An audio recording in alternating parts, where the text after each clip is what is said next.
A group of Southeast Queens elected officials endorses Andrew Cuomo for New York City mayor, but not everyone in the group is happy about it.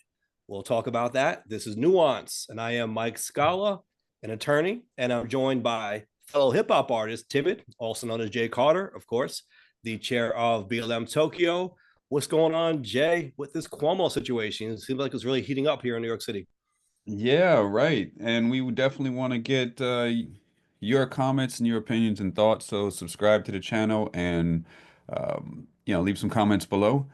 Yeah, this is quite interesting. Like we speculated, him getting into the race and how that would change, what kind of things he could put, endorsements or support he would get because as we talked before, he was getting a lot of, he was polling really high before he even announced that he was in the race, much higher than anyone that was already in the race, even the incumbent. So, yeah, this is interesting here. Right. Now, of course, he is officially in the race. We're still petitioning here in New York Right. City, right? So maybe once the dust settles on that and we have our ballot finalized, then you move to the next phase of the campaign. It's possible more of that negative press will start coming out. Maybe those poll numbers will adjust. But as of now, to your point, his poll numbers continue to rise. And it seems like the other candidates have struggled to gain any traction in this race, aside from one. And we talked about him previously on here, Zoran Mandani. He is gaining steam with the leftist wing, right? The more progressive part of the electorate. But if it comes down to him versus Cuomo, I don't think he necessarily can pull it off given the current makeup of the voters here in New York City. Of course, we do have a while to go, even though it's only a few months. That is a long time in politics, right? So things can change.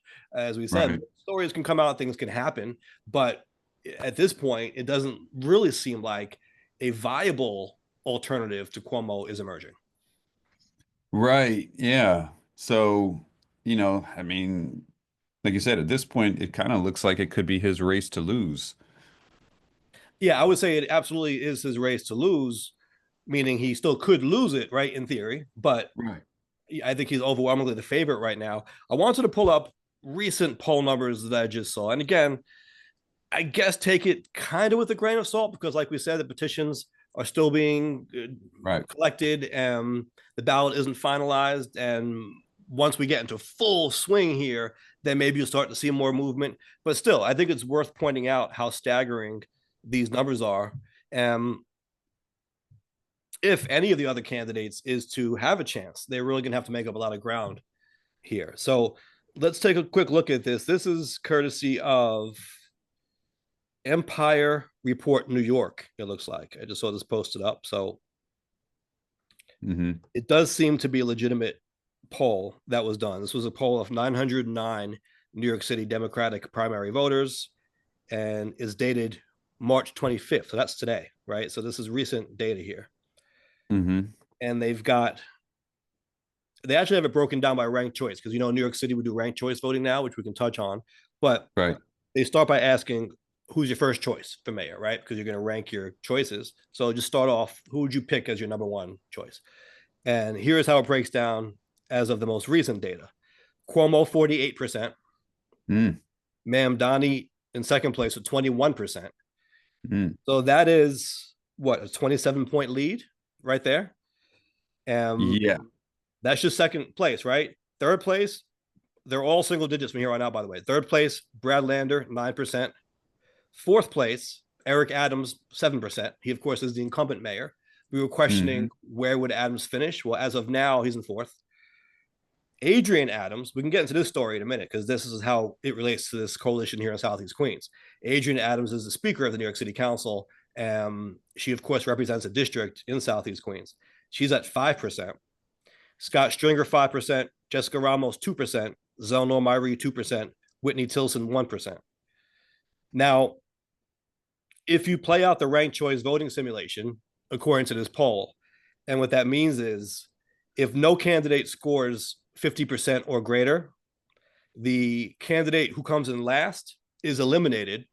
And then you look at whom voters chose as their second choice on that candidate's ballots, right? So for everyone who picked that eliminated candidate first, Well, they're going to be gone now. So now you can look at the second choice voters of that candidate, right? Mm-hmm. You redistribute the votes as such, and you keep doing this until one candidate goes over that 50% threshold. So, according to this poll, once that simulation completes, the final two candidates remaining would be Cuomo and Mamdani. Cuomo would win with 66% to Mamdani's 34%. Mm-hmm. So that would be about 2/3 of voters picking Cuomo over Mamdani if those were the two choices, right? You look at, like we said, the second place and even sometimes the third and fourth place, you go down the ballot as you start limiting candidates to see, okay, these two seem to have the broadest support overall. Whom would voters choose if it was between these two, right? And you start looking at that. And so that kind of tracks when you look at the ideological breakdown of the electorate, because I've done polling on this myself for campaigns. And Mm-hmm. I have found that here in New York, the Democratic primary electorate tends to be about a quarter to a third progressive, and the rest of it identifying as more moderate or centrist Democrat. And so I think Cuomo would occupy that lane, right, to Zoran's progressive lane. Mm-hmm. So But I think that yeah, no. Oh, sorry. Go ahead. I would say I think that aspect of it makes sense, right? If it was between those two, that's about how I'd expect the breakdown to be. But I think what might be more surprising is that there really aren't any other candidates as of now who seem to be gaining any traction in this.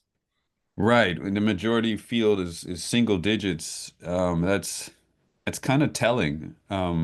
Either where, where the electorate is looking, or, how effective their campaigns are at getting out their messaging. Right. So let's talk a little bit more about this Adrienne Adams factor here, because she jumped in the race late as well, right? Right. Um, when she got in, I think some people thought that could be a game changer because Cuomo was taking up all the oxygen in the room. And they thought, well, if anyone could pose a threat to Cuomo's base, it could be her, because we saw Cuomo was polling best with Black voters in areas like Southeast Queens. Right. That is Adrienne Adams' base. That's the district she represents, right, in the city Right. council. So we thought, okay, maybe now they'll be competing for the same voters, and maybe that will do something to the numbers here. It doesn't seem to have done that, because Adrienne Adams doesn't seem to have really gained any traction since getting in the race. For a minute, though, it looked like she was about to be. When she announced the campaign and she had a big Right. fundraiser, you had a lot of people at that event talking her up, supporting her, donating, right? And it looked like, all right, maybe here comes someone who can pose a threat. Well, that seemed to have lasted all of, I don't know, 6 hours. And that kind of surprised me too. I understand she got in late and maybe they wanted to see if she would gain momentum, but you would think maybe she would have a little bit more time to gain some footing before automatically being shot down. Because, as we mentioned at the top here, there is a group, a coalition of Southeast Queens legislators, and they were interviewing the mayoral candidates. They have decided as a coalition to endorse Cuomo over Mm-hmm. Adams, right? This is seen as a major snub to Adrienne Adams, because Adrienne Adams, like we said, is Southeast Queens. She would probably would be in this coalition if she wasn't a candidate herself. So Right. why was it that they went this way, right? I think that's a little bit surprising. You would think maybe they would have given her some more time to see if she can gain momentum. One factor that may have gone into this is that she apparently did not qualify for matching funds as of the latest filing. So that might have been a blow to her campaign.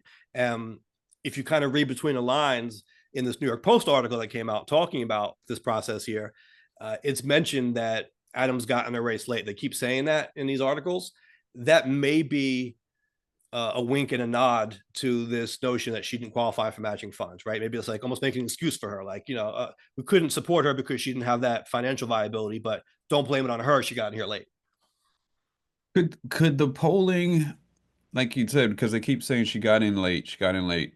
Could the polling it be that the polling hasn't caught up with her being in the race yet? Like if we give it another week or two and then they do repolling now that she's a little bit more settled in the race and those numbers change? I don't know if that's the case, though. I don't know if the polling hasn't caught up to her. I think this polling data is pretty recent. Hmm. I think, if anything, she hasn't garnered enough momentum, and she might not, Hmm. right? This might actually be the final setback. And as these polls continue to widen for Cuomo, and as stories like this continue to break, we may be past the point of no return, right? And maybe too little, too Mm, late for anyone. mm. So let's break down this coalition here a little bit because we mentioned at the top as well that not everyone in the group is happy about it. There are some dissenters, which is Right. interesting, right? Because you do have this group, and we can break down who's in the group. But some of the members say, listen, the group did what it did, right? It was a democratic process.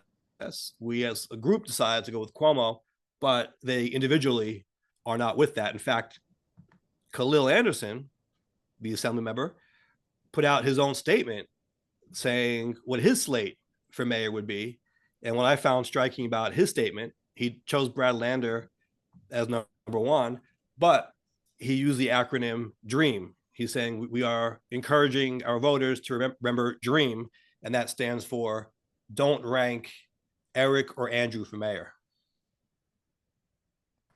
Okay. So not only is Khalil Anderson saying he doesn't agree with the decision to endorse Cuomo, he's Right. encouraging his people to not even rank him at all on the ballot. Like if you do ranked choice voting, don't even put him second, third, fourth, or fifth. Leave him off. So he's very anti-Cuomo. I was gonna say, yeah, he's very much made his position clear apparently there. Right. Yeah. So Now, yeah, he didn't I put, should say, look ahead. he didn't put Scala on his As you know, a write-in. yeah, on his roster that he was hoping for mayor. Like, come on, Listen, what's going on there, Khalil? We need to talk, bro. I don't want to be blamed every time it snows. That's what happens. You're right. So some of these members in this group haven't said anything, which is kind of a quiet signal that they either back Cuomo themselves or they're supportive of the group's decision to do so, right? Because they wouldn't say Right. it otherwise. But they're not going on record either way, aside from what they've done with the group. Then you've got Senator Leroy Comrie, right? Also an old friend of ours. He Right. said that Cuomo was the first choice of the coalition, but the vote was not unanimous. And his quote here is the group supported Cuomo. I didn't. I dissented. I support Adrienne. So Comrie Mm, is speaking to his Southeast Queens partner. yeah. And Which you would kind of expect. right. But then why wouldn't anyone The else? rest. Yeah, that's true. That's true. Yeah. And I wonder what So, has anyone mentioned why they've decided Cuomo over Adams from that area?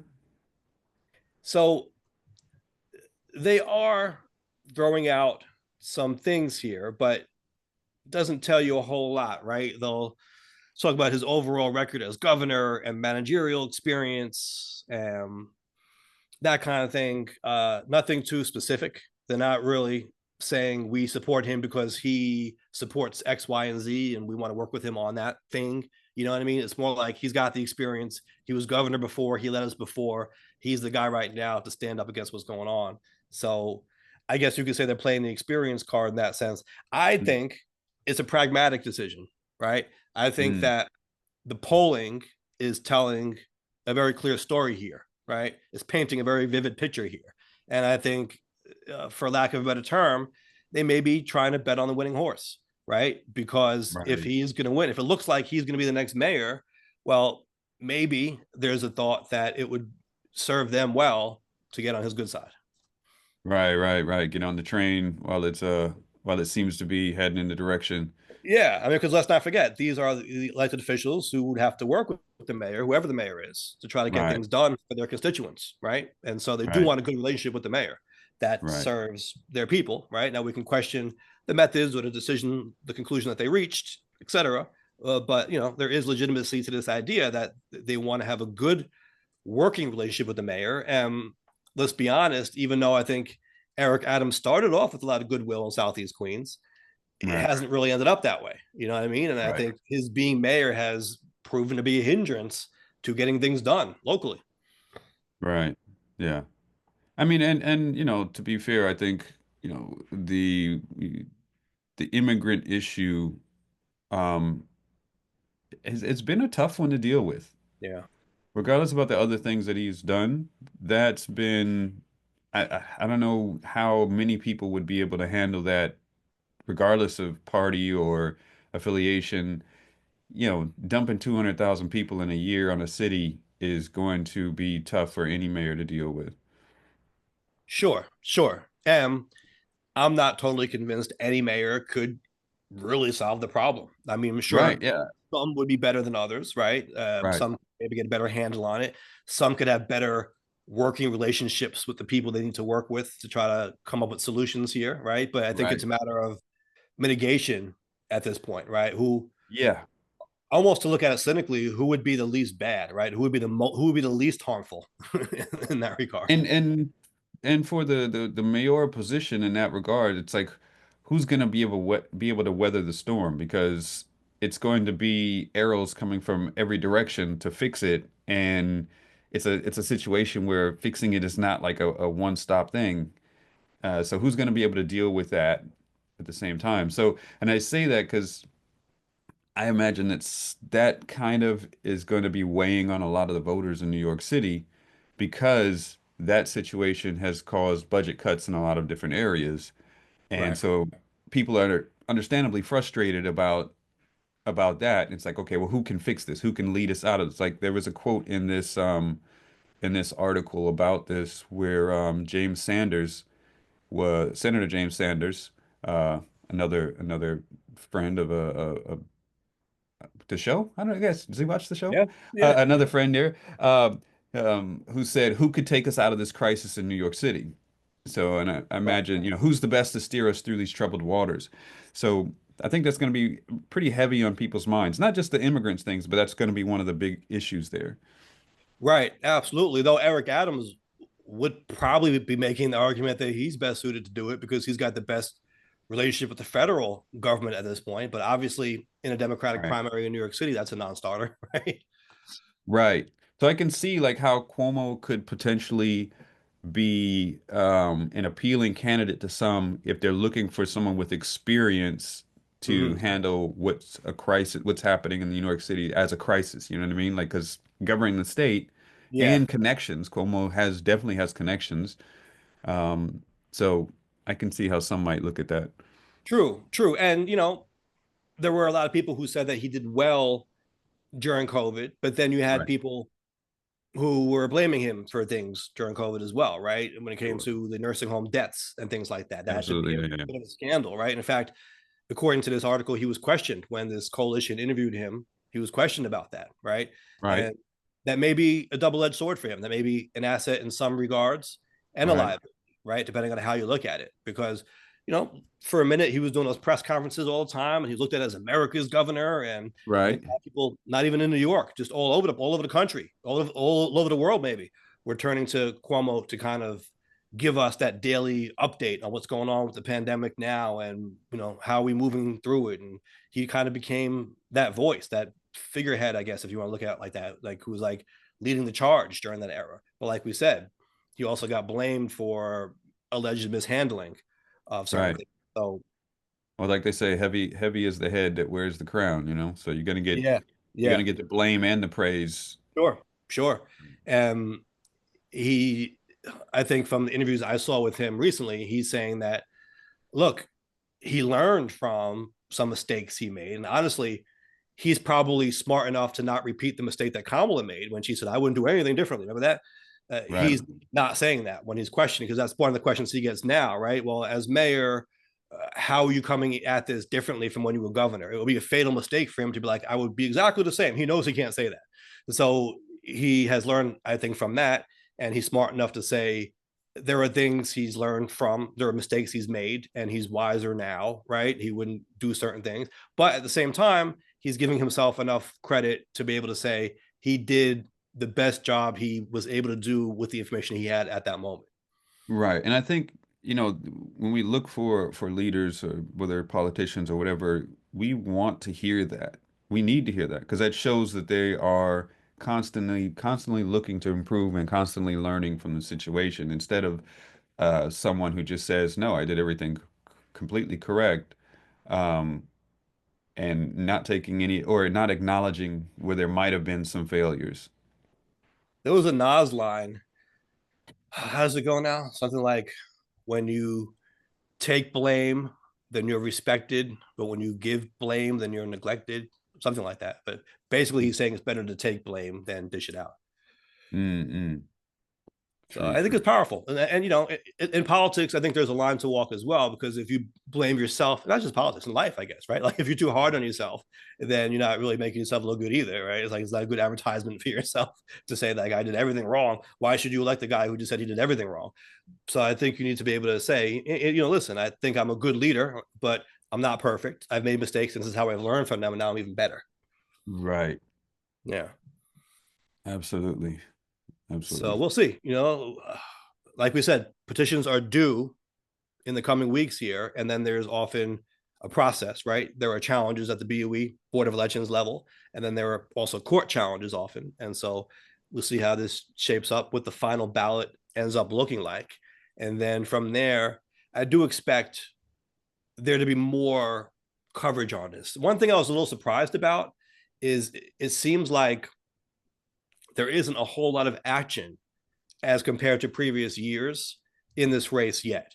It may be political fatigue. I think we've touched on that notion before. Maybe Sure. coming out of the presidential election and even just the past few cycles, like it seems like we're always in an election. It becomes so draining. But I Right. remember when the mayor's seat was up for grabs in New York City in the past, it seemed to me like the campaign was in full swing for a year plus, and his candidates were out there, and it was headlines about what this guy was doing, what she was doing, what he was doing, whatever. And it was like a constant thing in the news. This year, it seems a little slow. Now, part of it could be that fatigue factor, like people just don't want to be thinking about politics all the time. They needed a break from it. That could be it. Part of it could be that I no think one it's is really inspiring people, and it's just, you know, Eric Adams kind of drained a lot of people's energies when it came to this particular race, and then Cuomo came in with a huge name recognition, and it didn't really seem to be an opportunity for anyone else to compete with him. And so, because it seems like the only story really, aside from the downfall of Eric Adams, has been, oh wow, look at Cuomo's numbers. But aside from that, you're not really seeing a lot of action in the mayor's race. And I'm thinking maybe you'll see more of it as we get closer to election day. But in the past, it seems like that started earlier. I think we could also probably attribute to some of that political fatigue. Like you said, it seems like there's just a constant elections happening, but also the current White House administration is just taking up all the air out of the room. It's everyday political news reporting constantly, and so people can just feel tired. It's like, you know what I mean? After Yeah. an election is over, people are usually like able to be like, ah, you know, but it hasn't been that way. And They haven't so, caught that breath yet. right. And so that could be contributing to some of that fatigue as well. I think so. I think so. Like I You said, know, the air is just being sucked out of the room by maybe a few different players here, right? right. And that's what Yeah, it is. There's no air. We haven't caught our breath, and there's no air for us to breathe. And so it's like, oh, right. here we are. Right. Yeah. And that's gonna, that's gonna affect the numbers too, people coming out as well. Sure. It's supposed to. I mean, the conventional thinking is that that lowers the numbers. Yeah. Yeah. Yeah. So, By the way, speaking of low numbers, there's actually a special election today in New York. yes. There is a city council seat Oh, that has been open since January in South Brooklyn, because the incumbent council member there won a seat on the New York State Assembly and vacated his mm. council seat. And so now there's a special election today to fill that council seat. And the early numbers, I believe, have pointed to very low turnout. Um, How low are we talking? so from early voting, it looked like it was only in the hundreds. Wow. Let me see if I can pull up the most recent update from the Board of Elections. That's early voting. Like we said, today is election day, so we'll see what the final numbers are tonight, hopefully, or shortly thereafter. But the early voting seemed to point to a low turnout. And the other interesting thing about this is it's being framed as a referendum on the president, because in a special election for a city race in New York City, you don't run under party lines, right? There's not a Democrat or a Republican, you have to make up your own party name. And usually people will pick something kind of generic, like for the community, for the people, whatever. Sometimes you might use your last name and make that the party, whatever. You just pick a name, but it isn't supposed to confuse voters with an actual party. Well, Hmm. if you want to speak of confusion, one of the candidates in this special election chose The Team rent's too Trump, high? Team What? Trump, Team Trump as his party name. So Okay. I would argue that that creates the impression that he has an endorsement when I don't think he does. But putting that Right. aside, right, by doing that, by putting that name as your banner, it really, in my opinion, creates a referendum on the president. Because when people come to vote, you know how Right. polarized the stuff already is, right? When they see that name on there, I think that, obviously it's a strategic play by him because he's thinking that this is like a MAGA district, I guess, and he'll Right. be able to ride that wave. But it may backfire as well, right? Because we're starting to see what's going on federally. Obviously, not everyone is happy with that, and so we'll see the results tonight as some sort of barometer as to how the president is being perceived in this one district 3 months, 4 months in, 3 months. Right. Yeah. And I mean, that could be what they're counting on, right? To use that. Obviously, they're counting on the name recognition, and hopefully that will spur people that support him to come out and support them. Right. But what if there has been a backlash since November, right? Because this is a district that Trump won. And so, like we said, that is the gamble here. But Sure, if sure, enough sure. voters have been turned off since then, right, that could end up backfiring. Yeah, I think, they're pretty, a lot of his voters are pretty dug in what they, in supporting him. True. And so, I think it's a gamble that could potentially pay off. It could. Um, It's also a question of turnout, though, right? Because, like we said, that was what I was asking. Yeah, because the it's a very turnout, low turnout election. And so then you start asking, okay, well, a low turnout race suggests most voters are not voting, right? Even most people who usually vote are not voting. So who is voting? That becomes a question of enthusiasm, I think, right? Who is most eager to get out there and vote now? And right, maybe then by some barometer, you're also measuring not just the support of the president in that district, but the enthusiasm he currently has, or maybe the enthusiasm the other side has, even if they don't yet outnumber the MAGA voters. right. And one of the reasons I asked that is because I believe there's a special election next month.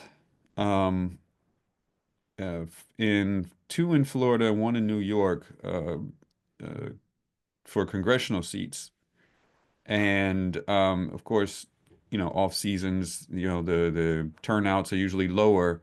And you're saying this one has like within the hundreds, which is extremely low. Yeah, I so wonder I if just that's going to be the same in that situation too. Well, yeah, really quickly, I just looked at the Board of Elections update. This was as of March 23rd, so 2 nights ago.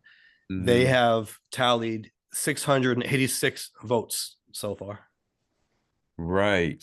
Which, you know, That's small. That's a small number, even that's for a it's, city that's very council race. small. Yeah, That's very small. It's very small. yeah. So I Now, I wonder, think a congressional race will see more voters because some more people are paying attention to that, and also those are bigger districts. right. But yeah, I mean, just kind of, it's small. That's crazy. Yeah, it is small. But this being, I mean, things have changed since the pandemic, but over the past 5 years, generally speaking, the more conservative minded voters tended to vote more on election day. They kind of shunned early voting. And Right. so, this being a typically conservative minded district, Right. maybe that's part of it, right? Maybe you'll see a much bigger turnout throughout the day today, and maybe you'll see that tonight, right, when the numbers come out, as opposed to that early voting turnout, which was very low. Right. Right. And yeah, that's kind of, a lot of the Republican talking points were railing against early voting and or absentee voting and that type of stuff. So maybe, like I said, they're going to be in person more Yeah, than yeah. Although I think that started to shift a bit over the past couple of years. You did start seeing Republicans come out more with early voting and with absentee voting, right? Because I think they realized that they were getting beaten so badly in those departments because they were encouraging people to stay home and not do it. And so I think there has been more of an effort recently for them to catch up and run those numbers up as well. But Okay. we'll see. It's also a very uh, Jewish district, right? Very Orthodox, and so maybe some people are just kind of stuck in their ways in that regard. And they say, listen, this is our thing. We vote on election day. It's very sacred to us, and we're going to continue that. So, All right. yeah, definitely things to keep our eyes on. Speaking of, here's a segue. I have not actually seen this video, although I think you might have peeped it, right? But speaking of keeping our eyes on things, right? Ooh, okay. I was wondering where you were going with that. Yeah. There is an NYPD detective who went viral for all the wrong Melissa reasons. Mercado. Melissa Mercado. Yeah. Listen, like I said, I haven't seen this I've video. seen it.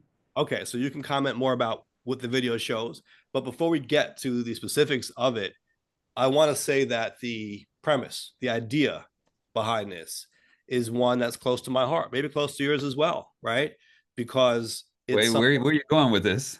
like I said, not about the specifics of what happened, but just the idea of someone living a, I guess, quote unquote, professional life, right? Like I practice law, I'm in politics, I do different things that are sometimes looked at as, uh, I don't know, more of a higher level than just civilian life, maybe held to a higher standard in some regard, right? Looked at, scrutinized more. You can say, more, Let's scrutinize more, maybe.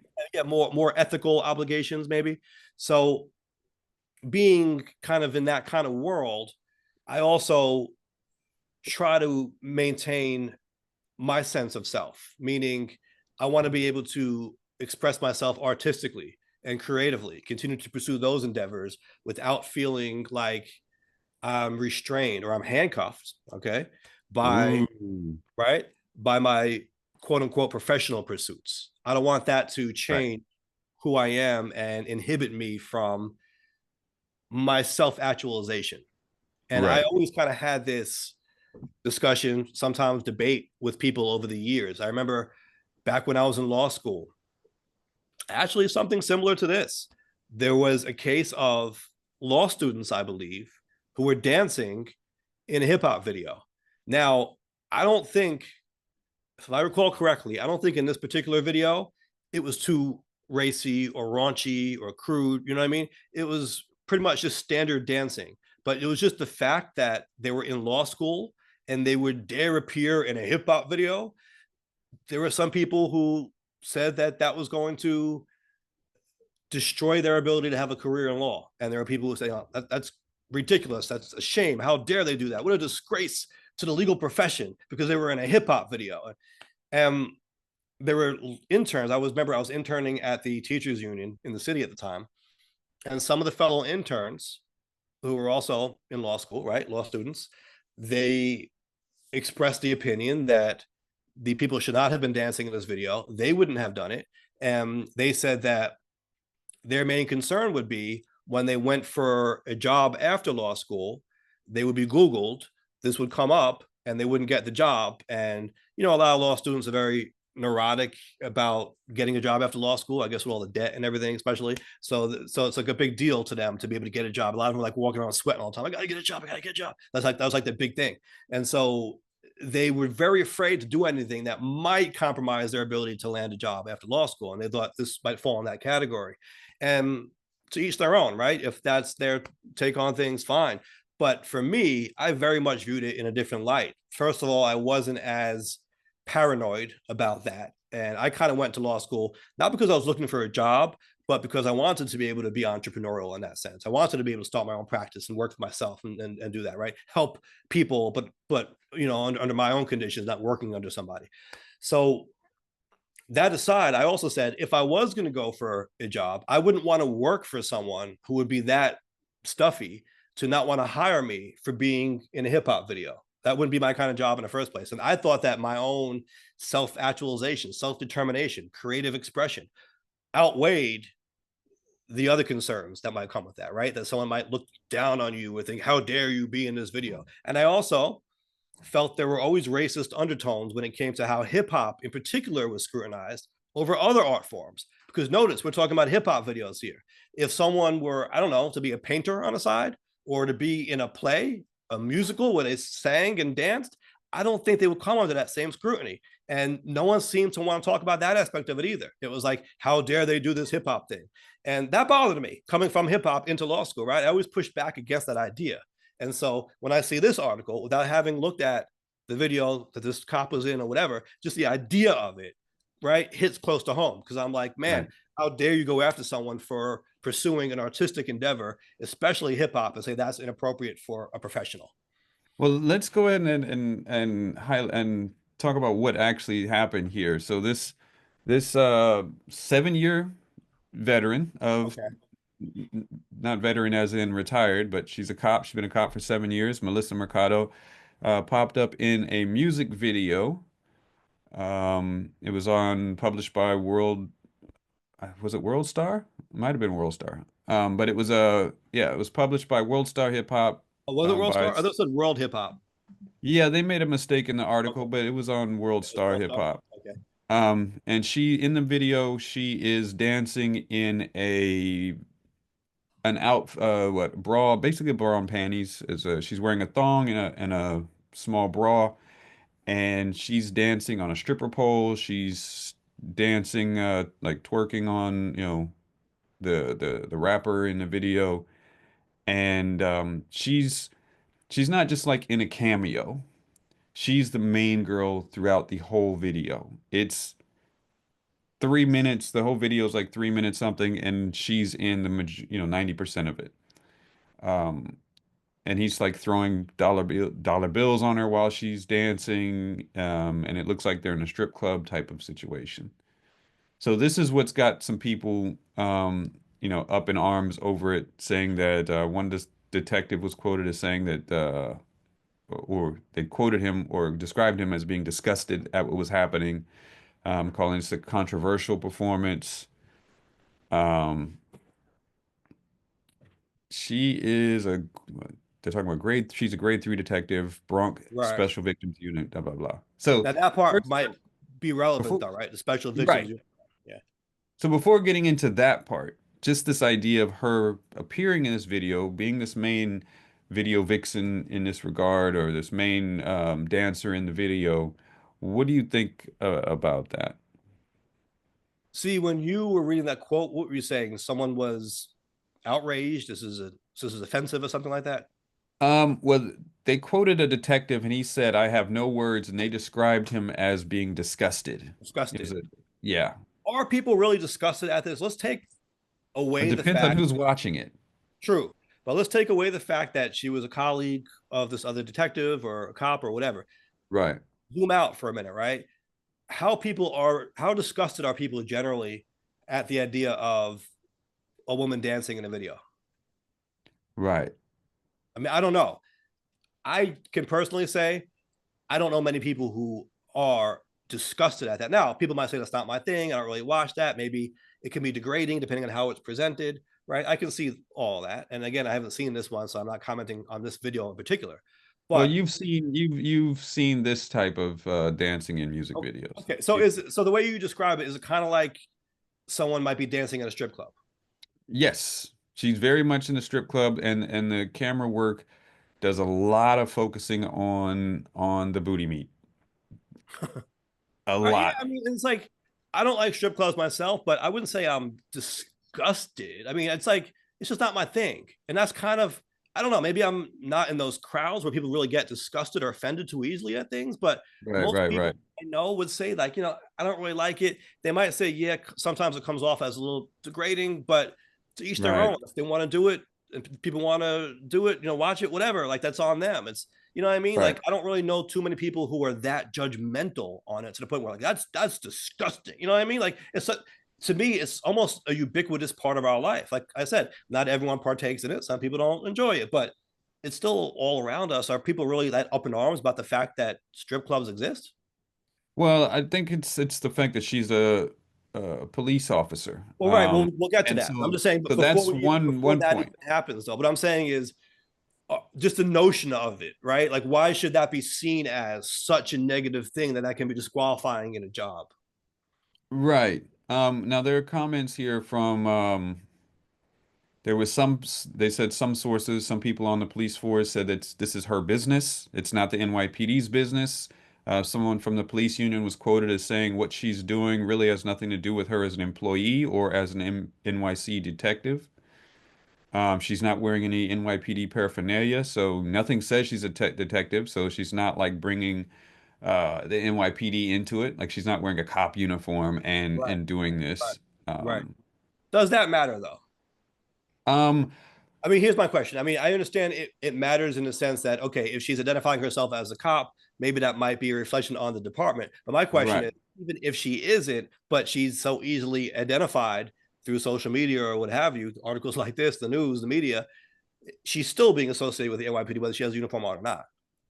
Right, but I mean, in the case of the uniform, I can see more of more criticism for it because it's, she's putting the uniform Yeah. in that Yeah. Yeah. light, Right. and the uniform does have some kind of an image to present to the public Yeah. for the work that they do, and it's similar to military, right? If this was a military officer or enlisted person in a video in a military uniform, it'd probably be some scrutiny about that as well. Okay. Because it kind of looks like it's being done on official business if you have the uniform on. Right. I think it's more that she is a police officer doing it, and it's a hip hop video, and there's Yeah. some people are classifying it as raunchy, doing some some stripper Is stuff. that wrong though? Is that disgusting as they put it in this article? Is that really offensive? I mean, I just like I said, when I'm out in the real world, I don't see a whole lot of outrage about the fact that sometimes people dance in a raunchy way. Maybe there Right. is, and I'm just missing it. But I'm not seeing that as being like such a negative thing in society. Like we're saying, it's perfectly legal. So what is the problem? What is the problem with someone on their off time, right? Not in uniform, not during work hours, whatever, on their own personal time, pursuing a dance. Again, not illegal. She's not selling drugs. She's not breaking the Right. law, right? She is engaging in artistic expression. Why should that be frowned upon? Right. Yeah. Well, it doesn't say that she's facing any disciplinary action. Um, No, she is being transferred though. yeah, I haven't seen that. Yeah. It So in could the be. updated article, this is you see the Daily News article from March 21st. Yeah. She has been removed from the Bronx Special Victims Squad that she had been Like assigned to. I She was think that might assigned to be, the 50th precinct in Kingsbridge near the yeah, I Westchester. think that's something to discuss. Okay. So so there could be some issue, and this might be an internal thing. I would think this might be more internal than public, whereas she's on the special victims detail, and which deals with a lot of sex victims, crimes of sex victims, or what am I? I'm just messing it all up. Sexual assault types of Victims of victims. sex crimes. Right, there you go. Yeah. Um, and so this is kind of would be seen as some sort of sexual adjacent thing. So there might be some kind of conflict to some people here. I don't really get it though. I don't buy that. I mean, I get, I guess, where you're going with that, but are you really going to connect dancing? By the way, we're stipulating that everyone involved in this video did so with their full consent, right? These were all consenting adults. Sure, sure, absolutely. You're going to There's no connect, way she was taken advantage of, and right? she obviously Right. made this choice. But Right. So hold on a second. So you're going to connect a consensual dance, and again, perfectly within the confines of the law, with a sex crime, victims of sex crimes. well, How is that I criminal think this invasive? is right, but this is like the setting is a strip club, and she's doing stripper dances, and she's essentially playing that role, and so strippers are considered sex workers, and so I could see how some people might be thinking there's a connection. She's in this special victims unit, that deals with sex crimes, and she's presenting herself as a sex worker in this video. There So is the argument seems to then be that something to it, maybe. strip clubs create more sex crimes? I don't think so. I'm just saying maybe optically to them it could be an issue, or it could be a point that they're latching onto. Now, they haven't said anything in Right, regards to that, but they right, did transfer her out of that unit, right. which kind of gives that impression that, you know, like one detective was quoted here as saying that this behavior is unbecoming of See, officer. I have a problem with this. And listen, I hate to point fingers. I don't know these detectives and people who are being quoted here. I don't know what their motives are. I don't know what's in their heart. But when I hear things like this, my BS meter goes off, right? I'm thinking, what is your true motivation for hating on this? Do you just think that because it's a hip hop video, or because you somehow associate strip clubs with an urban environment, that makes you frown upon it? Like, why is it I don't so know. triggering to some people? I mean, listen, I can see two sides on it, right? One, it's her off time. She's well free to do what she's free to do. On the other side, she is a police officer, and they are and should be held to a higher standard. Right? There's an I agree, but to say that though, aren't we implying that by doing so she is somehow lowering her standards? Sure. Okay, we are saying that, but okay, but Yeah, I again, mean, it's not we illegal. can't tiptoe around the idea that working in a strip club or dancing like this is not seen as something of lower standards in society. Is that the case? Yeah, sure, that's the case. You think anyone wants thinks of, oh yeah, let's go into a field as a stripper as a viable career path, as It's a lucratively? job. Sure, sure, Yeah, it can it's be, it's a but way to make money for people, and some people like dancing that way. but I'm saying, as far as the society and this idea of standards, it's not one that's Yeah, above board.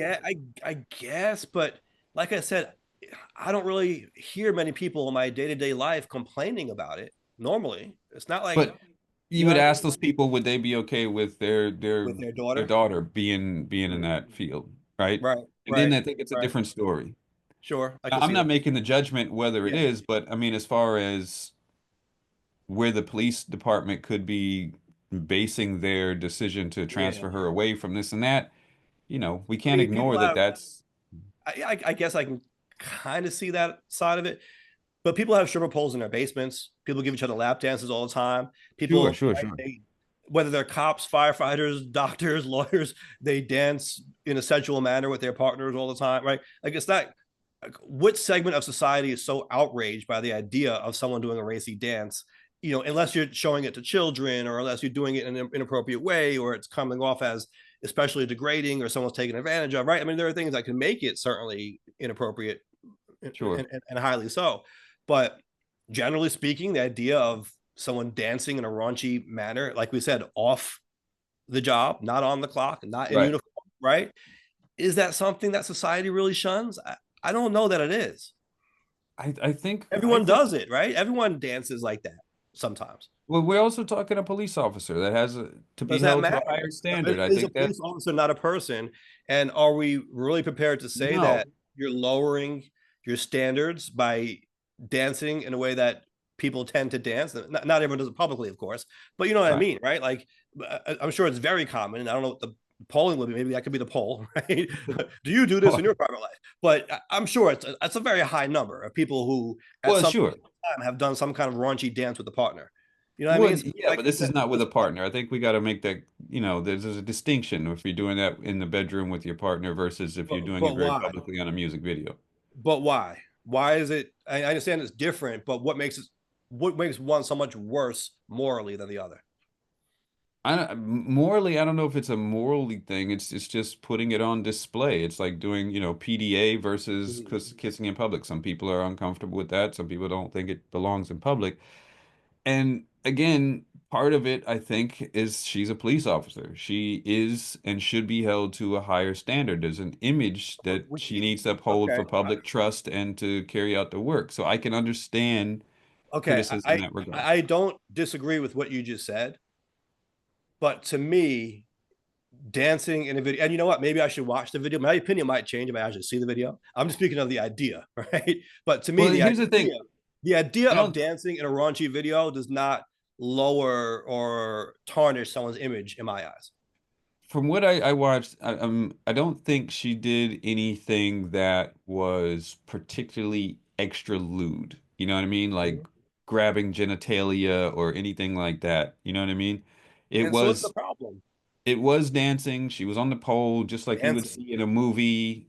You know, Oh like you would see in a goodness. movie or something like that. Probably in a PG-13. No, I don't know about PG-13. Maybe. I don't know. But it was that. But the I'm camera sure does. there are, by the way, I'm sure there are dance studios down the block that teach pole Sure, dancing, that teach pole dancing. You know what I mean? absolutely. Like this is not really the underground world of society that we're all shunning and turning our nose up. You know what I mean? Like this is all around us. Yeah, sure. Now, here's a interesting, I'm looking at some of the comments here, and someone's talking about lower standards and this and that. And someone brings up a point that's kind of interesting. He was saying that, oh, well, I think the standard has been set with firefighter calendars. Mm, So talk that the talk. the I think the opposing view here is people this person is saying that she's dancing in skimpy outfits in this video, and that's a lower standard. But it's been tradition for decades to have these firefighter calendars where these Right, guys are right, topless and showing off their bodies, and that's common. No one has any right, issue. right, right. Why? Why? Why Mhm. is it cool for the firefighters, not the cop? Right. So that's an interesting point of view. I agree. And by the way, I don't think either is inappropriate, assuming that people are willfully doing it. I wouldn't want someone to be forced into doing something like that, right? Like a Right, firefighter right, doesn't want to pose for the calendar, you try to make them. That's not cool. But if they right, want to do it, I don't find that to be inappropriate, and I don't find this to be inappropriate. I put them on the same level. right. Now, apparently she's got a really good record at her job. She's good at her job. Um, it's one person defending her said she's made some really good callers in her career. Yeah. Um, and and this is not the first time someone has been I don't know, a controversy like this has been raised. According to this article, there Mhm. were two female cops that were demoted in 2018 after they posed nearly, no, they posed with a nearly nude male stripper, but they were in uniform and they Okay. faced, and then two others faced disciplinary action. Um, so it looks like, Discipline. Wow. yeah, two others, and they didn't describe what they did to get it, but Can I be their lawyers? Uh, another one in 2020, a rookie Brooklyn cop was caught on video giving a married lieutenant a lap dance during a rowdy police party, and she was transferred to the transit bureau. okay. Yeah, I was going to make that point that when you said it may say something that she was removed from the special victims unit about the nature of what she did, that could be the case. But I think sometimes people are just transferred as a sort of punishment without being punished. So it may be that she really liked her work in that Right. role, right? That she did well, and in that way, actually, it's shooting herself in the foot, right? Because maybe she excelled at that. She had the experience doing that, like you mentioned. She had all these arrests and cases that she solved, right? Helped a lot of people who were victims of sex crimes. And maybe they're taking her off of that just as a punishment. They're saying, well, you know, this is Right. what you were thriving at, you love doing, it was exciting for you. Well, now we're going to put you just in a regular precinct job, right? And I So wonder if you it know, could, it could might something not like be this, related to the sexual nature of the dance. It might just be we're going to take you out of your job and put you somewhere else because we know you don't want that. what could it also be that, you know, the heat is on. There's a some sort of public heat on the NYPD about what she's doing here. They're going to move her to this other thing to show that they've taken some action, and then maybe later bring her back in. But Yeah. while the heat is on, Right. we've done something. Yeah, except it's kind of a cop out, no pun intended, right? For them to say we took some kind of action, but not disciplinary. So they're not going to characterize it as a demotion, Right. right? But like I said, it's like a non-punishment punishment. Right. I think to me, I think there could be some kind of pressure image wise, being that she's in the special victims division. Okay. And this is kind of a very sexual appearance. Isn't it That could be, empowering though? Because I guess it's just for argument's sake. Some people might say that it's empowering. It's not degrading. they, This doesn't perpetrate sex crimes. This is taking the power back, and actually, maybe it's one and the same. Maybe it's in alignment with her role in the special victims unit. personally, I've never bought that excuse Okay. about any of this being empowering. Any of I'm what? not saying that Dancing or what? What's not empowering to you? just stripping and clapping your Okay. booty cheeks and all that, like saying we're taking the power back. I don't think, to me, I've never bought that as empowering. If it's something you want to do, that's something you want to do. But to frame it as empowering for Well, women, I don't, you said plus she's in like the this star of this video, video. You said she's like the lead, right? The only person in the video is she's like, is the it all only about her? dancer. She's the only dancer. Only dancer. So, I mean, in that sense, right? I mean, she is the center of attention here. That She's may the be center of empowering. attention, but I don't see how, she's dancing for this dude and he's making it rain on her backside. That's an empowering move. If it's Well, something she's interested in doing or perform, yeah, it could be a performance. this is If not her this was in a only. movie, it might be a different situation. People would look Speak at it on it. differently, Speak on maybe. it, right? And also, this wasn't her only performance, right? Didn't we say she was in other things as well? Not that I know. I Um, thought I had read maybe that she had done some other things. I don't know if it was TikTok. It's like basically like she likes doing this type of thing. It wasn't like there was something about TikTok on yeah. I mean, here. so she's gone viral. The artist in this song is saying that people are hitting him up, asking how can they get her in their video. Yeah. And so, isn't that kind of empowering in that sense, right? I mean, she's really No. making a name for herself. She's making a name for herself, and it's like, wow, look at her. You do your thing. You're killing it out there. I don't think that I wouldn't classify that as empowering. Not even to herself. No, because Okay. we know how that goes. Like these artists are hitting it up because they saw the body and they want the body in there. They May want the not be. controversy. The Well, right. controversy, But okay, they want the social the currency. social proof, the social currency. Listen, this video from this n never heard of artist is Right. now sitting at 2.2 million views. So I can see that being an empowering thing, right? This is creating social currency. If people want the social currency, that implies that there is value to be gained from her being in their video. I don't there is for the spectacle for that part, but I wouldn't say that as empowering as a person personally. Okay. Now on the TikTok part, in this article it did mention TikTok, but it wasn't about her TikTok. This is about another cop in Oh, 2023 who caught heat because she was dancing in a video with a turnstile jumper in TikTok videos. okay. So we haven't seen anything else of hers. No, no, no. Okay. Okay. But we know that people want, at least we're hearing that other artists are reaching out trying to get her in their videos too. I would imagine so. I Yeah, I think mean, I saw the rapper was quoted in one of those articles as claiming that. I can So see. listen, I don't know. If we're gonna say this reflects poorly on the NYPD, where is the line drawn? Right? Like what other activities would be seen as the same? What might be different to you? Yeah. Um, I think one of the closest comparisons is that comment talking about the firefighters' calendar is probably one of the closer comparisons here.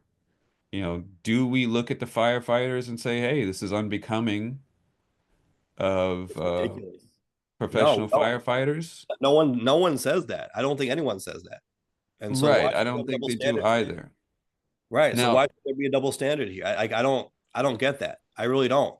And again, okay, if we're gonna say this is unbecoming of a police officer, where is that line drawn? Okay, doing a rap song, is that unbecoming of a police officer? Um, no, I think, but that's a good question. But I think their lyrics Could be. could be questionable Okay, depending on what they're rapping about. sure. Granted.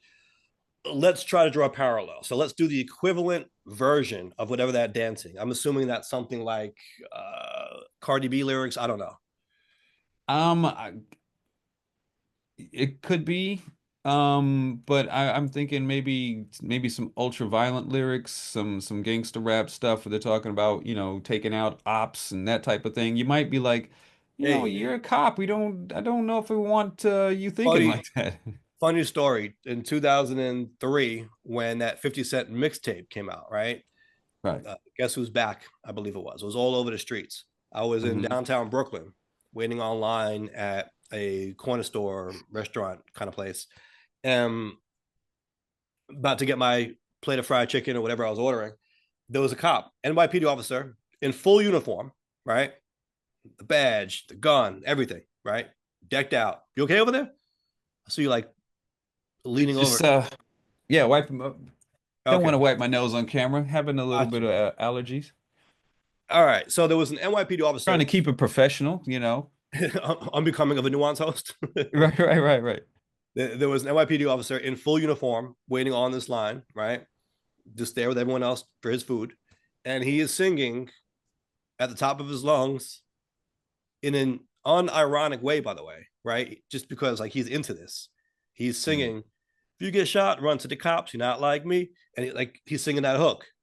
right, Again, in full NYPD uniform, the badge and the hat and the gun and everything. And right, I don't really think like the way he was singing it. Maybe he was aware of like the irony. Well, it's hard to escape it, I guess. But from like the way he was acting, the way he was singing it, he was like really just into it, and he was like singing the song that he enjoyed because it was everywhere, and he was right, like, right, he was like a fan, right, and that was always striking to me because he literally said, "If you get shot and run to the cops, you're not like me," and he is a cop, so obviously he right, turned right.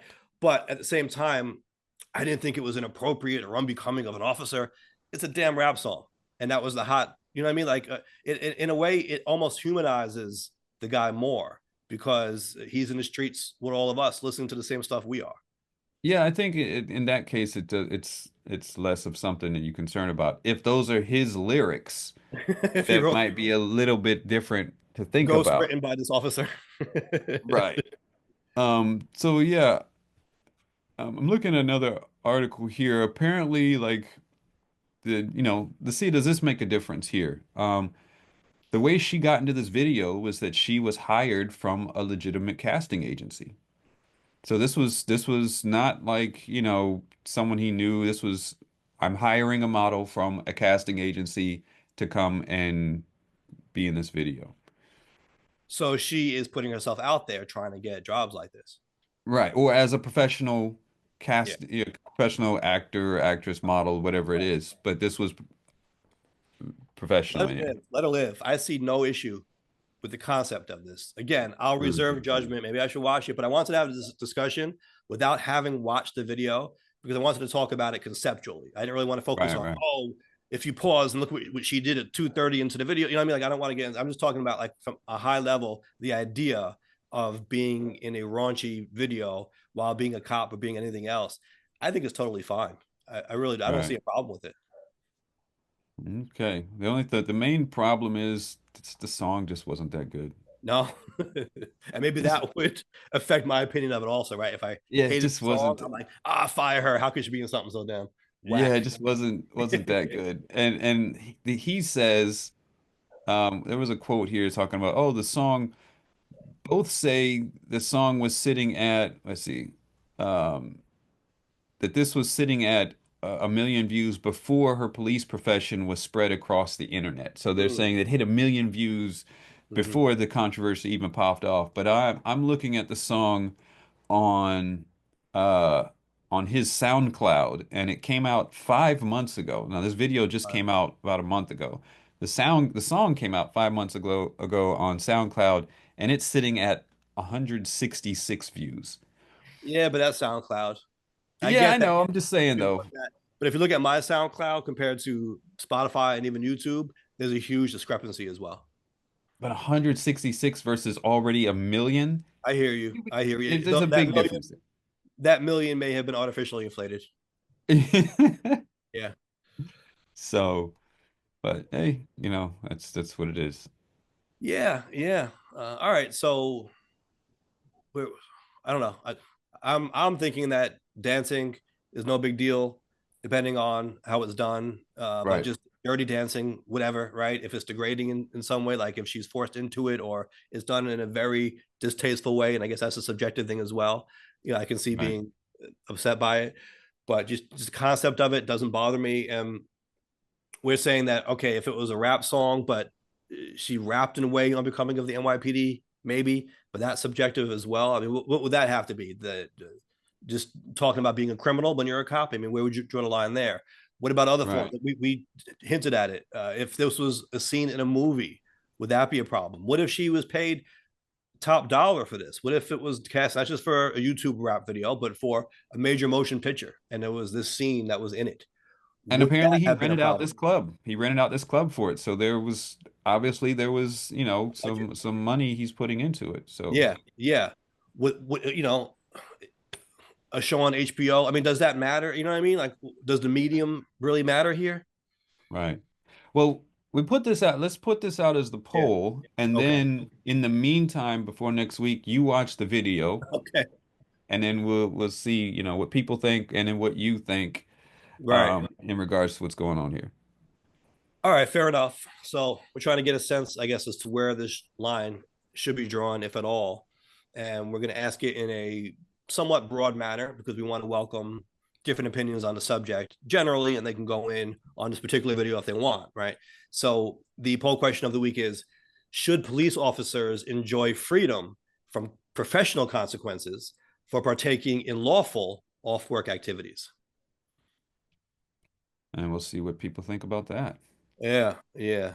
See what you think about that. Right, right. And the way the question is phrased, I can see certain lawful activities, and I guess this kind of relates to this discussion we had on a different show about uh, First Amendment activities, right? People potentially losing their visas, right? Their permission to be in the country, even if they haven't been accused of a crime. That was Right. prior subject. This maybe is somewhat related to that, right? Because we're saying these are lawful activities, nothing criminal is happening here, but there may be professional consequences nonetheless. And I can see that. I can see that. I think, Well, look, I think there's a reputation issue here. yes, Like imagine yeah, what if the current press secretary, the White House press secretary was doing this in a video. I think we might be like, you know what, that's well, inappropriate.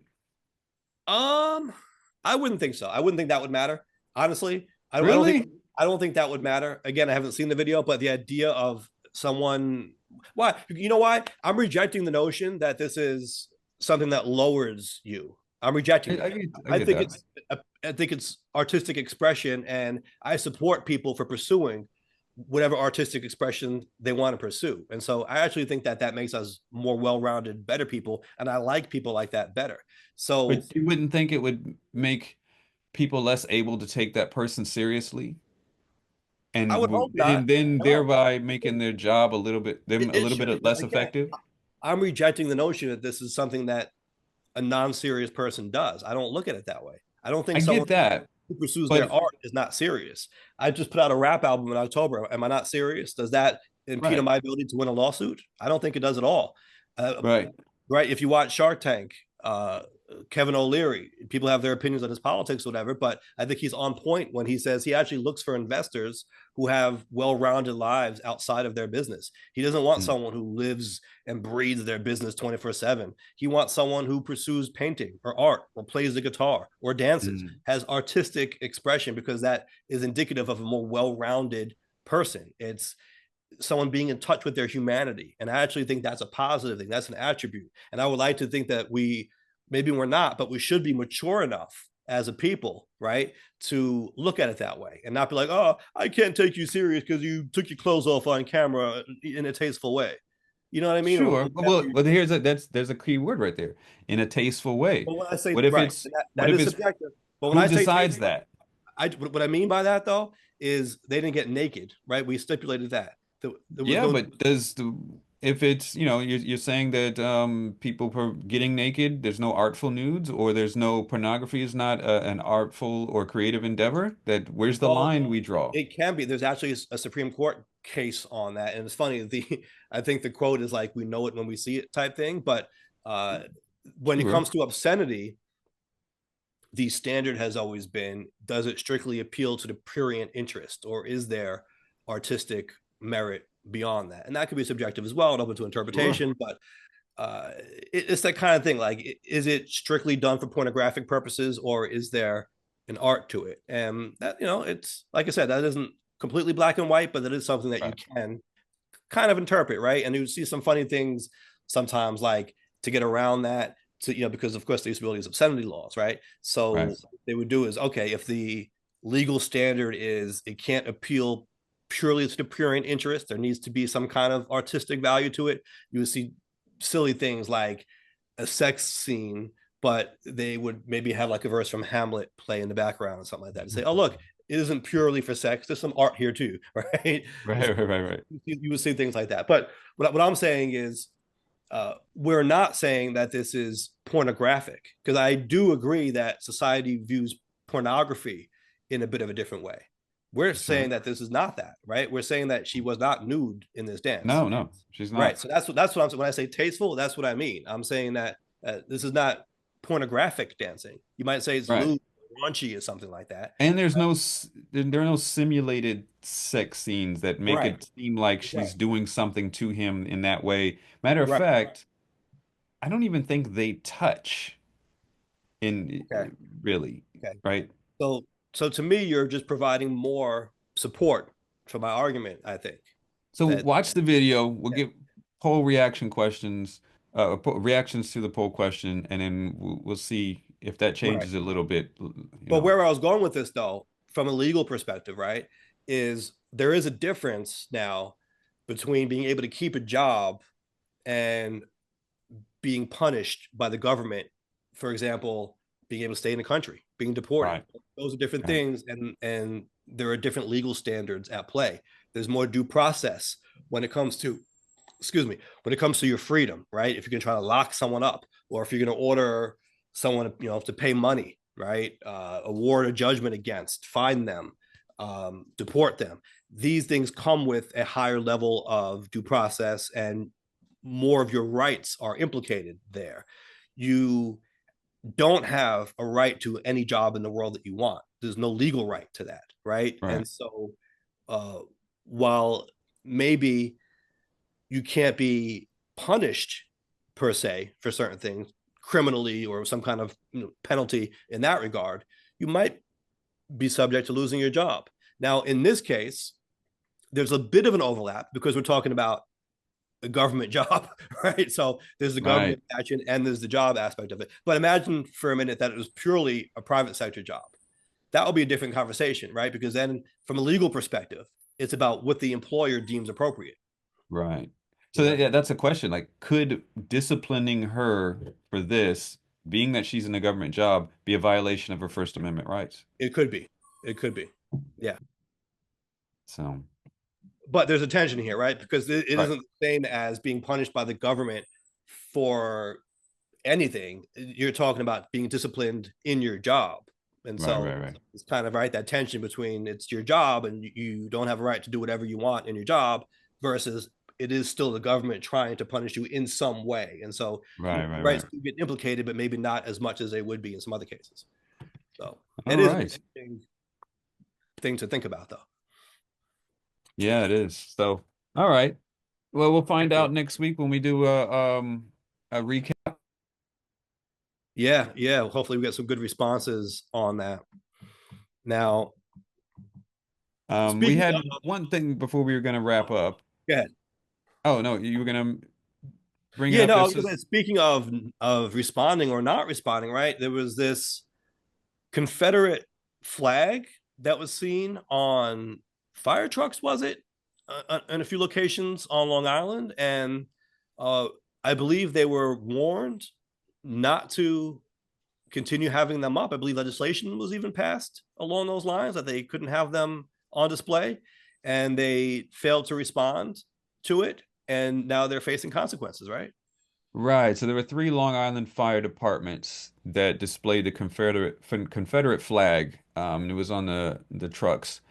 And it's finally come to a decision where they've agreed to pay $28,000 in fines and change policies for this action here. Change policy. Um, What was their policy before? Fly the Confederate flag? That sounds crazy. I don't know what the policy was, but this is crazy to think like which it's New York City. Like you wouldn't think that this would be something that would be happening in New York. If it was the South, Alabama, It's not New York City, though. Arkansas, oh, come on. Like, Long Island is kind of still New York City. Stop it. What? What are you talking Anyway, about? This is it's not, by the way, this is not Queens or Brooklyn, which are on Long Island. They're talking about right, Nassau and Suffolk, right? It's right. not New York Yes. City at all. Okay, okay. Semantics. Um, but Geography. still, in that area, you wouldn't expect Confederate flag support like this, um, because New York wasn't even a part of, the opposite of that. Even though not saying it didn't happen, Right. Yeah, no, New just York was saying, not a Confederate state. What are we talking about here? right. So it's kind of surprising this would happen, but apparently this was back in 2020. There was a post on Facebook showing the Brookhaven Fire Department truck showing displaying the Confederate flag. And so there were complaints, and this has been going through court. At the time, Cuomo was governor, and he called for an investigation. And then in 2021, Kathy Hochul signed legislation banning the displaying of hate symbols on publicly owned entities. Let me ask you Uh, this. Did that legislation define what the hate symbols were? that's a good question. Um, According to this news article, it just says hate symbols. It doesn't say, I'm not seeing specifically what hate symbols, if it defines it. Right. I'm just wondering if the Confederate flag is in the law or somewhere in the law as classified as a Explicit. hate symbol, or if they're going to potentially argue that it's not a hate symbol or they didn't know it was considered a hate symbol. Um, yeah, here's the thing is, at least from the articles, they haven't given any reason or justification for why they were flying the flags. And in this result, they've just agreed to pay the fine for it and change the policy on I it. So they did haven't really see, said why they were doing it. right. I did see in one of the articles they mentioned that one of these trucks, I guess, originated from a parade of some sort in Patchogue, but it didn't say what kind of parade or why that would be in the parade. Right. You know, was it Yeah. some kind of Civil War reenactment where it's like there's going to be a Confederate truck and a Union truck, and they're going to battle at the end, hose each other down? Yeah, I'm just trying to think of why that might be there. But then why would you keep it on display if it was for something like that? Right. So the complaint and the ruling here is that, this doesn't belong on publicly owned entities, which Right. I personally agree with. Absolutely. I don't Absolutely. think we can have this on I there. think the real baffling part is why was it there in the first place and for so Right. long? And were people not complaining about this? I mean, I'm sure there were people, but you would think we would Yeah. have heard about it by now. Yeah, apparently, there was news stories about this back in 2020 when this was first reported. So it's just taken till now to come uh to this result to where they're going to be paying a fine. And it says change policies, which I'm assuming meaning they're agreeing that they're not going to do this in the future, Let's but it change doesn't say policies what from policies. yeah, right, from the Confederate flag to the Tea Party flag or something. Yeah, right.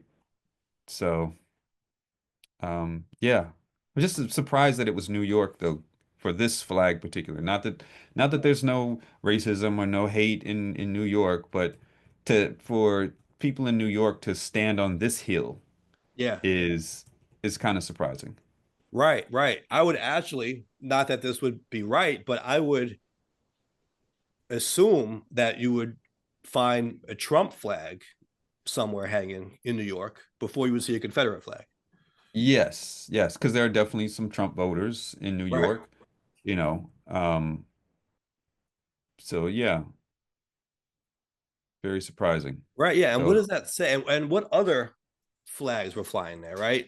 What what were there any other symbols or banners or any kind of messaging on display at these firehouses along with the Confederate flag? Right. Because let's be honest, that's a political statement. And what statement are they making? I would like to know. I would like to get the full context of, okay, so they are flying this symbol. What else are they flying? And what story are they trying to tell here?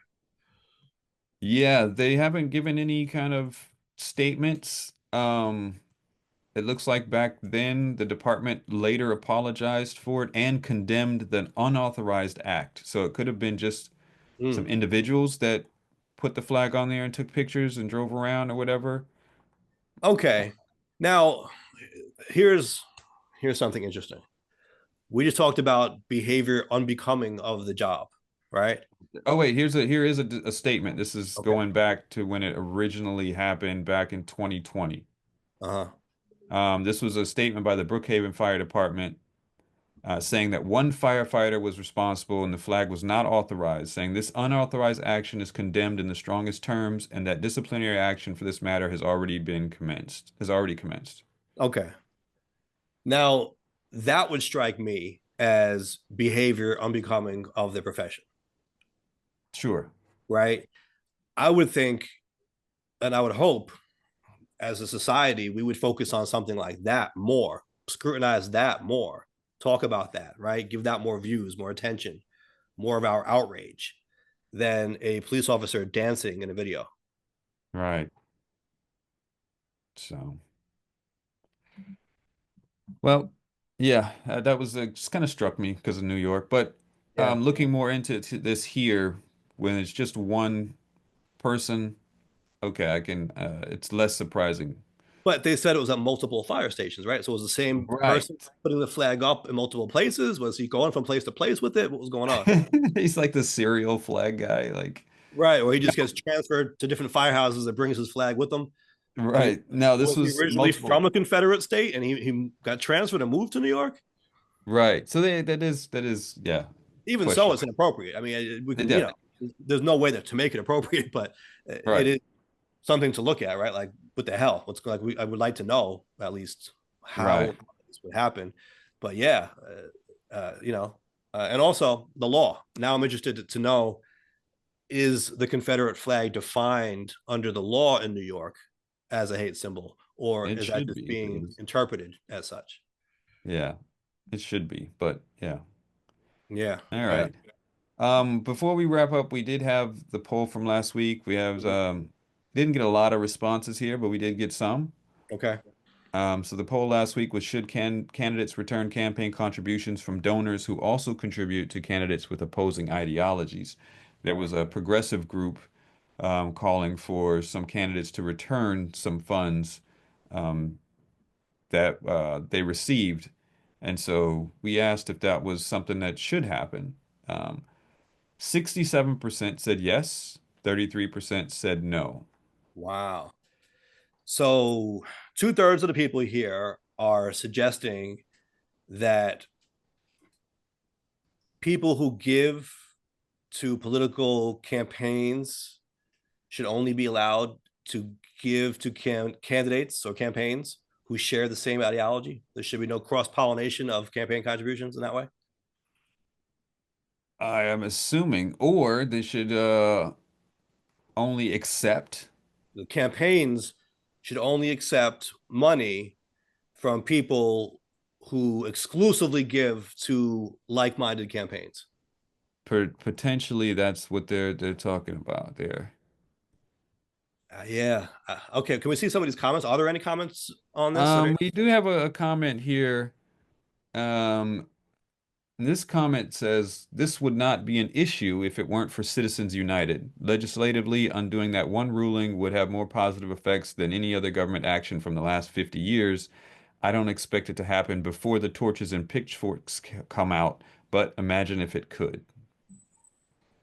I agree that we want to get rid of Citizens United. I don't think that getting rid of it would eradicate this issue because we're talking about the matching fund system in New York City. These are small donors we're talking about here. Right, You right. know, not exclusively, right? There are some people who have more money and they're giving and they're part of the system, and money Sure, has too sure. much influence in politics. So yeah, it's related, but I think it's own issue and it stands on its own beyond that one decision. Yeah, I agree. I don't think this is really related to it. But again, like you said, that I agree with this idea of rolling back Citizens United. Yeah, Um, yeah. yeah. Um, So, okay, was anyone getting in on the philosophy? Last week we started talking about that a little bit. No one really touched on that.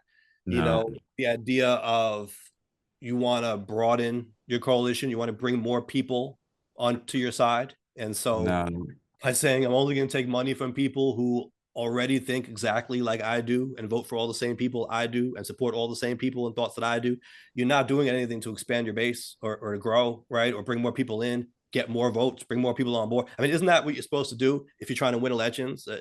Politics is math in a sense, right? sure, You're sure. trying to I get mean, I can understand. more support than the other people. So by saying I'm going to cut off my support, I'm only going to accept support from people who would have already supported me. You're not doing yourself any favors politically by doing that. Sure, I get that, but also like I mentioned last week, I can see there be a line where you would cross where there's certain groups or people that you Right. just I don't want that money. You know what I mean? Yeah.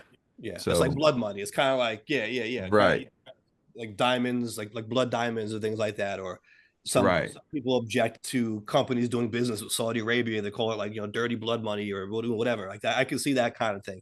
Right. right. So I guess And each campaign would have to set their line or each yeah, right. candidate. Each candidate, I think that comes down to what your values are. But when you ask the question this broadly, Right, right, should you reject money from donors who also gave to candidates who don't share your ideology? I mean, that's right, who's going to share your ideology exactly. I mean, everyone's going to right.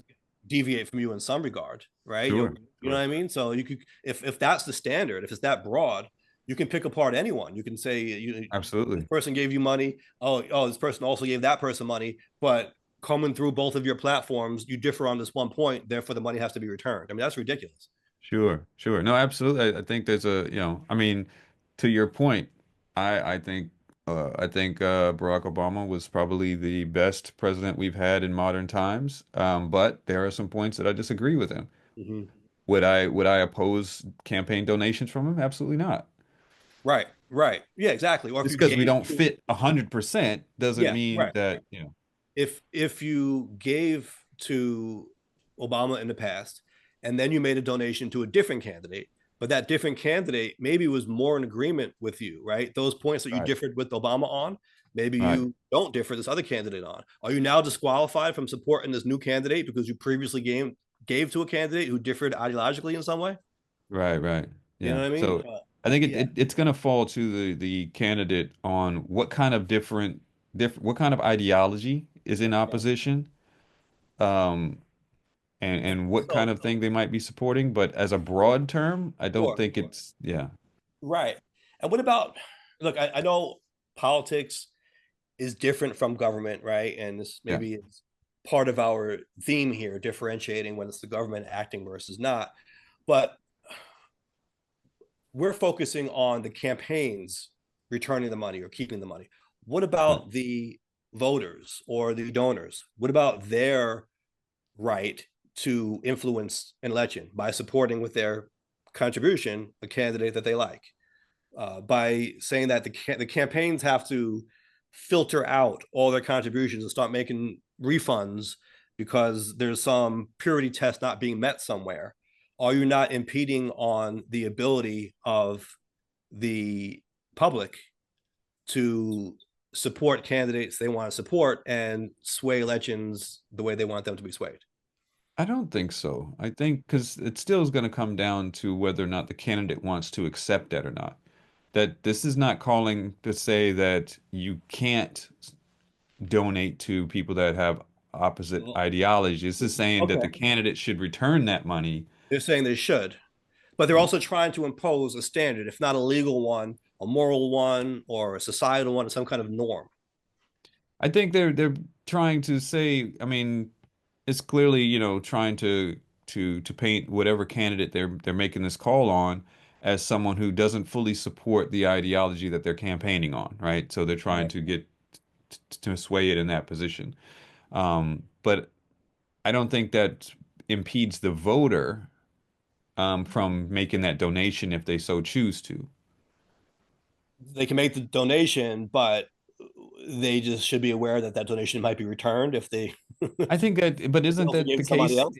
Isn't that the case in general though? Like, they It's can return, it can be candidates for can sure. return. It Yeah. can be, but we're talking about basically making that the standard, right? Should campaigns just all start doing this? And so you would start to see if people follow this, a lot more returns, right? It would just be the candidates going through and saying, "This is good money. This is good money. This is bad money. This is bad money. This is we don't like you. We don't like you." And in a sense, you're limiting the options of the public, right? They're limited in terms of whom they're able to support because they know that if they start contributing to different candidates, that is my mic better now? Okay. Yeah. They know that if they start contributing to different candidates, that they will no longer be eligible to make a contribution that sticks. They can make one, but it'll come right back to them. So at that point, they're probably going to stop making contributions if they know that I'm conflicted out. It's like a lawyer. I'm conflicted out. I already gave to this guy, and he's a little bit different from this girl. Oops, I guess I can't give to them anymore. But I That's think that's kind of the situation that we have anyway, because any candidate can make that decision and say, okay, you know what, I don't want your money. they can, but we're asking if this should be the norm, right? Because it's not really the norm now. In extreme cases, it might be. You might make some Right. refunds here and there, but candidates aren't expected to go through their donors Right. list a fine-tuned comb and you know what I mean, pick out everyone else that they gave to and then try to see Right. like, oh, this person doesn't exactly align with my ideology, so I can't take their money. That is kind of crazy. And especially when you start looking at something like the matching fund system in New York City, where to qualify for matching funds, we mentioned Adrienne Adams earlier did not qualify for matching funds this cycle. Maybe she started too late with her fundraising, but it is a pretty difficult process. When you're running for city council, for example, you got to get 75 people in district to give you money just to qualify. And then Right. there are certain financial thresholds you have to meet as well. But that might sound easy until you actually do it. It's not really easy to get Well, 75. I think it's indicative of how difficult it can be when Adrienne Adams, in the position that she's in, Right. was unable to qualify, which seems kind of unreal. But let's clarify that she is running for mayor now. And so the Yeah. standards are even greater for that. But Right. yes, you are right. She is speaker of the New York City Council and she couldn't meet the standards so Right. quickly, at least. So it's not Right. that easy. It's not easy. Like I said, running for city council, because this question came up about a city council race, right? You're trying to get 75 people from your district to give you money just to qualify for matching funds. Now, if you start refunding those contributions, they count against you. So if you had 50 people, but you gave 25 people a refund, you're down to 25 people and you got to get, right, 50 more. So Right. a refund obviously doesn't count anymore. You're undoing that transaction, Right. I mean, right? and it would be if you're talking about individual people, Yeah. individual donors, it Yeah. would be kind of it would be a huge undertaking to go through and vet each, because then you've got to not only look at each individual donation, but you got to see how they voted and not voted, how they Who they donated contributed in to. previous elections to be able to make that determination. Now, if it's Exactly. organizations, PACs or whatever Well, that are donating, that's a little bit easier. okay. Yeah. Yeah. But we're talking about individual donors here, I believe. Mm. That's what they were talking about. They looked up these donors and they said, oh, look, they also gave to Republicans in some cases or whatever. It was individual donors. Now, Yeah, yeah, I don't think any campaign goes to each individual donor to see who they donated to previously. I would think more institutional donations, right, they look right. at, you know, But should they be required to, or if not required to, expected to, right? Should that be the no, political? Because what they're saying is we shouldn't vote for a candidate who does not do this. right. I don't think they should do that. Now, if the voter doesn't like that they don't do that, then Mm-hmm. that's their choice to support a different candidate, you know. Um, Right. I think that's up to the voter to say, okay, this is acceptable to me, this is not acceptable to me. Yeah, I think it's a dangerous line to walk. Like we said, there may be instances where it's just blood money. You just can't take Right, it, right? But listen, I know we're very polarized right now. To right, say something like, I'm not going to take a campaign contribution from someone who gave money to Trump in the past, or I'm not going to take money from someone who gave to Harris or Biden or Obama or anyone. You know what I right, mean? That's not the way forward. And it's actually an impediment to winning many areas, right? right. Maybe, I think we said last week, in certain districts, they can get away with playing these games a little bit more if they're more ideologically uniform, monolithic, Mm, right? But when you're talking about a diverse district, a swing district, a purple district, where maybe it's roughly split down the middle, Democrats and Republicans, you got conservatives, you got moderates, you got liberals. In order to win, you really have to put a broad coalition together. You're not going to win just narrowing and narrowing and narrowing your lane. It's not going to work. You're subtracting from your total, from your support. You're not adding that way. You know what I mean? and It's it not doesn't productive. allow for Yeah, it doesn't allow for those voters to have changed their minds. exactly, exactly. They may have in the past voted for certain ideologies and they've come to the realization or change in thought that okay, that wasn't the right way. I want to support something new. I mean, we have these Right, groups like with the Lincoln Project, which is right. basically Republicans who've like this is not the way forward. We're going to go a different way. There's what is it? Republicans against Trump or Mm-hmm. whatever. Like Yeah, these are people that have voted in the past a certain way and they've decided that this is a different way. We don't agree right, with this anymore. right. So we don't Reminds me of want Jews for to take Jesus. away, yeah, we don't want to take away this ability for people to change their minds Exactly, and and grow, right? That's learn what I and would say, grow. right? Like if I'm running a campaign confidently in a district and I'm putting my ideas out there, I'm putting my candidacy out there, I'm saying I truly, in my heart, believe I'm the best person suited for this job right now, right? Right, If someone gives me a campaign contribution, if I truly believe I'm the best candidate and this is the best campaign, then I think that's a good decision for them to make. Now, if they did things in the past I disagreed with, well, maybe they did things in the past that thought were wrong. But when it came to supporting this campaign, I would consider that the right move, right? And like you right, said, maybe they had a change of heart. Maybe their mind is different now. Maybe they've adjusted their views, whatever, right, right? right, Just by looking at their contribution history in the past, you don't know where they stand today. right. Absolutely. So I think we could be ready for a bottom line on all of this then. Yeah, yeah. I think We kind of, I think we're driving at one a bit. I think a purity test is Mm. probably what we're talking about here, right? Like, maybe we shouldn't be so strict with these purity tests. I mean, we understand I having like that. standards and we understand having lines you don't cross, but um to be too strict can, take away changes of heart, can take away building coalitions and reaching across aisles and moving forward together. We should Yeah. be a little bit more wary of that and give more allowances in that regard. Yes, to add to that, I would say we should be embracing each other's humanity more instead of trying to put us into boxes and put Right, labels on us, right? And keep us divided by ideology, by profession, by whatever.